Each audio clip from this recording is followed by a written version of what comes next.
Now, Dr. Carson, you've known John a while and you've endorsed him. What are some of the obstacles you see for him getting into Congress? Well, first of all, a lot of times people vote based on name recognition. And we've got to teach people how to vote. They go in and they look at the ballot and they say, I know that name. It could be Satan. I'll take that name. In some cases it is. And, so we got to get people to actually look at what people believe. And is that consistent with their own belief system? But, he's making great inroads in Michigan with that. His opponent has a name that is extremely well known in Michigan, Myers, because of the stores that they have. Yeah, it's well known nationally.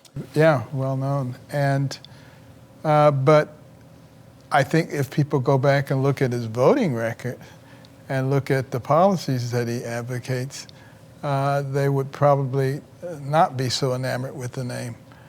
But this is what we have to get people to do, because not just in this race, but across the nation.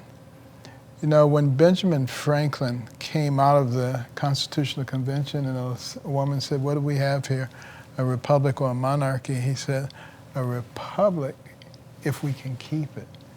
Well, keeping it means that the people have to be well educated. They have to be informed. They have to be responsible. And that's something that I think we really need to emphasize very strongly as November is coming up, and it's something that I will be pushing people very hard to do. Well, elections matter. They truly do. John, I hope and believe that you're going to be the next congressman from a very historic area. Grand Rapids, we've had a president from there, and just an amazing place. Tell me, what is it that you want to do day one in Congress? We've got to start tackling inflation. It's hurting people materially, especially working class people and also middle class people. Anyone who has a job that depends on driving is being hit so hard by this, and it was completely preventable. This was caused by a terrible policy coming out of the White House and enabled by Congress of shutting down our own energy exploration domestically, shutting down the Keystone Pipeline, just taking so many measures to make it harder for us to have energy independence. So we've got to work on this from day one. We had energy independence. That's right. We had it, we threw it away. Yes, so that's a huge issue we've got to look at.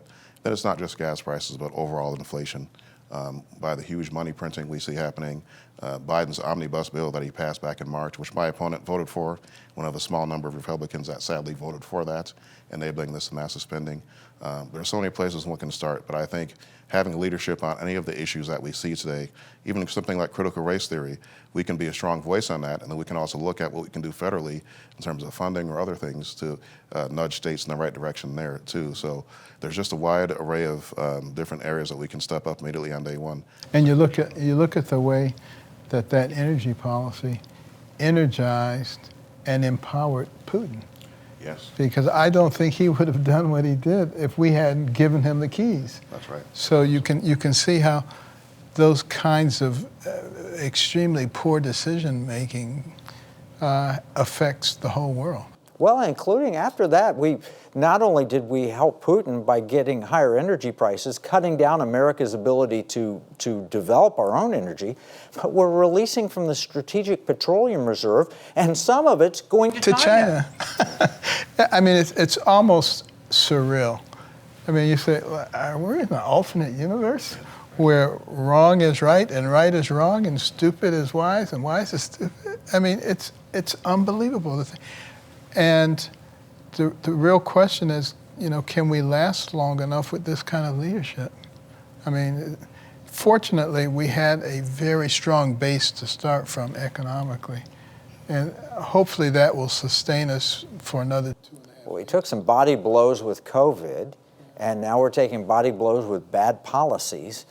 And we don't even have a Congress at present that will investigate any of that. They're investigating nonsense and not looking into really these things that are hurting Americans. Absolutely. And that's one of the things we can do, God willing, if we get in there in November is start looking at some of this stuff and having hearings on some of these issues that are hurting everybody. And it doesn't matter what side one is on. No one wants to have $6 gas prices. That's a nonpartisan thing. So there's lots we can look at in terms of investigations as well.